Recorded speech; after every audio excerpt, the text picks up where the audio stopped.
কে এই ঝাড়খণ্ডের ব্যক্তি, সে বাংলার চন্দ্রনাথ রথকে সরানোয় তার কি লাভ? রাজ্য থেকে তদন্ত এখন কেন্দ্রীয় তদন্তকারী সংস্থা সিবিআই এর হাতে।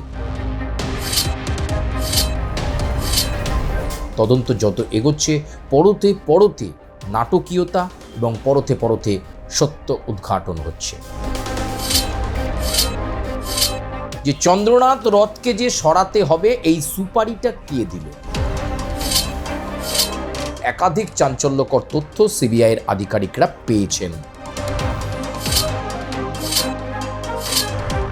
আসল যে ঝাড়খণ্ডের নাম্বার প্লেট, সেটা ফেলে দেওয়া হয় রাস্তায়। সেই কাজটা করেন মায়াঙ্ক মিশ্র। মায়াঙ্ক মিশ্রার সঙ্গে এই ঝাড়খণ্ড থেকে বাংলায় গাড়িটা এনে দেওয়ার জন্য দেওয়া হয়েছিল 1 লক্ষ টাকা।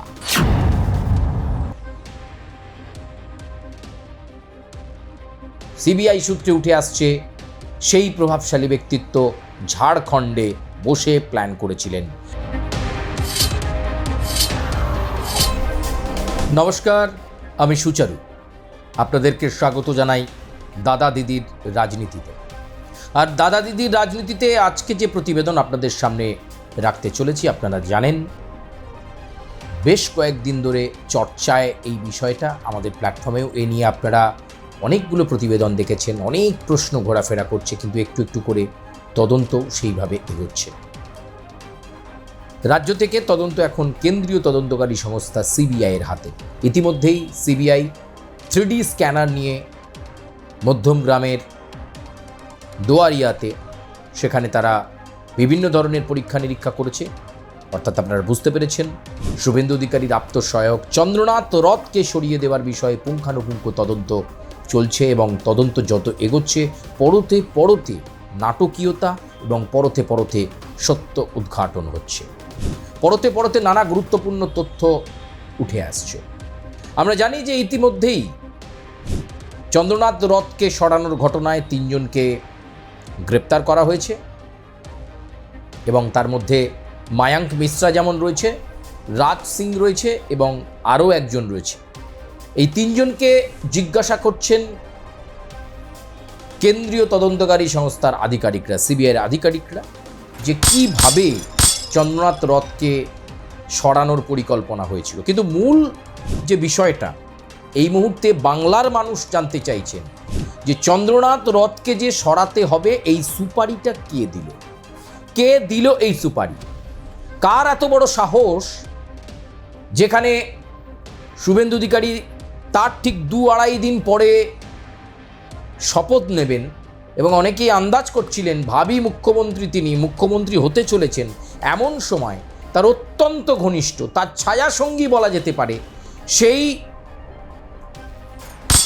চন্দ্রনাথ রথকে কারা সরিয়ে দিল?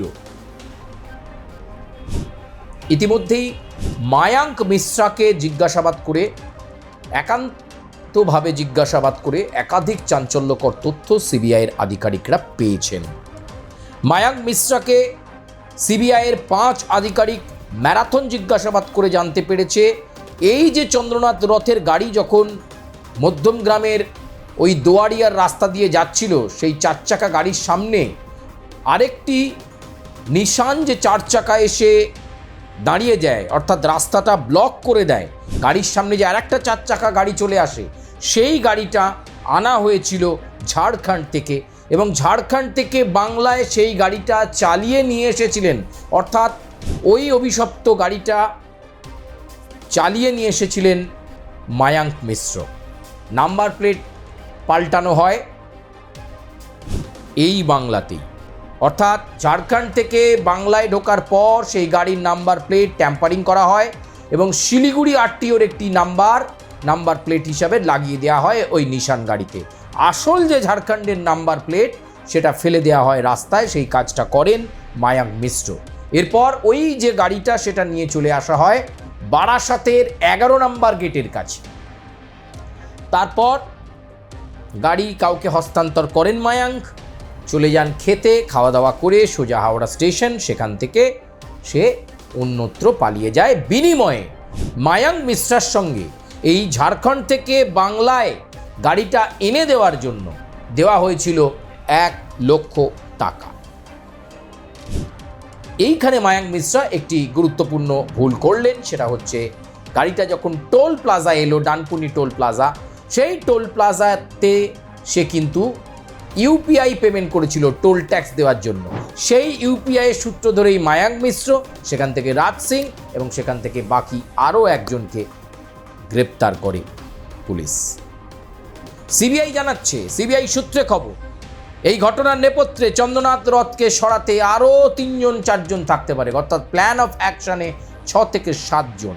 তবে মাস্টার মাইন্ড কে দিলেন সুপারি? কে সেই প্রভাবশালী ব্যক্তিত্ব? সিবিআই সূত্রে উঠে আসছে, সেই প্রভাবশালী ব্যক্তিত্ব ঝাড়খণ্ডে বসে প্ল্যান করেছিলেন। তিনি টাকার ব্যবস্থা করেছিলেন, টাকা দিয়েছিলেন। তার কাছে পৌঁছানোর চেষ্টা করছে এই মুহূর্তে সিবিআইয়ের তদন্তকারী আধিকারিকরা। মায়াঙ্ক মিশ্রাকে আরও জিজ্ঞাসাবাদের প্রয়োজন রয়েছে, রাজ সিংকে আরও জিজ্ঞাসাবাদের প্রয়োজন রয়েছে, এবং সেই জিজ্ঞাসাবাদ থেকে আরও গুরুত্বপূর্ণ তথ্য সংগ্রহ করে সেই মূল মাস্টার মাইন্ড চন্দ্রনাথ রথকে একেবারে সরিয়ে ফেলার প্ল্যান তৈরি করার, মোক্ষম প্ল্যান তৈরি করার কারিগর বসেছিলেন ঝাড়খণ্ডে। ঝাড়খণ্ডের সেই ব্যক্তি কোনো রাজনৈতিক ব্যক্তি, নাকি তিনি কোনো বড় ডন যিনি এই সুপারি দিলেন? কিন্তু তিনি চন্দ্রনাথ রথের মতো একজন আত্মসহায়ককে সরিয়ে দেওয়ার প্ল্যান করলেন কেন? কি অপরাধ ছিল চন্দ্রনাথ রথের? তাহলে কি চন্দ্রনাথ রথকে সরিয়ে শুভেন্দু অধিকারীকে ভয় দেখানোর চেষ্টা করা হয়েছিল যাতে তিনি মেন্টালি ভেঙে পড়েন, নাকি এর পেছনে অন্য কোনো প্ল্যান ছিল? ঝাড়খণ্ডের সেই প্রভাবশালীর কাছে পৌঁছানোর চেষ্টায় সিবিআইয়ের আধিকারিকরা। তারা মনে করছেন দ্রুত এই তদন্তে অগ্রগতি আসবে এবং তারা মাস্টার মাইন্ডকে ধরবেন, যে কিনা বিভিন্ন খাতে লক্ষ লক্ষ টাকা ব্যয় করেছে চন্দ্রনাথ রথকে সরানোর জন্য। সিবিআই সূত্র বলছে এইভাবে খেপে খেপে প্রায় 70 লক্ষ টাকা খরচ করা হয়েছে এই গোটা প্ল্যানটাকে সাকসেসফুল করবার জন্য। এমনকি দুষ্কৃতীদের হাতে সেমি অটোমেটিক গানও পৌঁছে দেওয়া হয়েছিল এই ঝাড়খণ্ড থেকে। দুষ্কৃতীরা শুধু বাইকে আসেনি, ওই নিশান গাড়িতেও দুষ্কৃতীরা ছিল। মায়াঙ্ক মিশ্রকে জিজ্ঞেস করে একটার পর একটা চাঞ্চল্যকর তথ্য সিবিআইয়ের আধিকারিকরা পাচ্ছেন এবং চন্দ্রনাথ রথ সরানোর ঘটনায় তদন্তে নেমে সিবিআই একটার পর একটা নতুন নতুন ইনপুট পাচ্ছে এবং তাতে করে তারা মনে করছে সব দিক থেকেই ঘুরে ঘাড়ে সেই ঝাড়খণ্ডে থাকা ব্যক্তির নাম আসছে বারবার। কে এই ঝাড়খণ্ডের ব্যক্তি? সে বাংলার চন্দ্রনাথ রথকে সরানোয় তার কি লাভ? কেন সে সুপারি কিলার দিল? কেন সে এত টাকা খরচ করলো? রাজনৈতিক অভিসন্ধি কি? সেটা জানতে চায় সিবিআইয়ের আধিকারিকরা।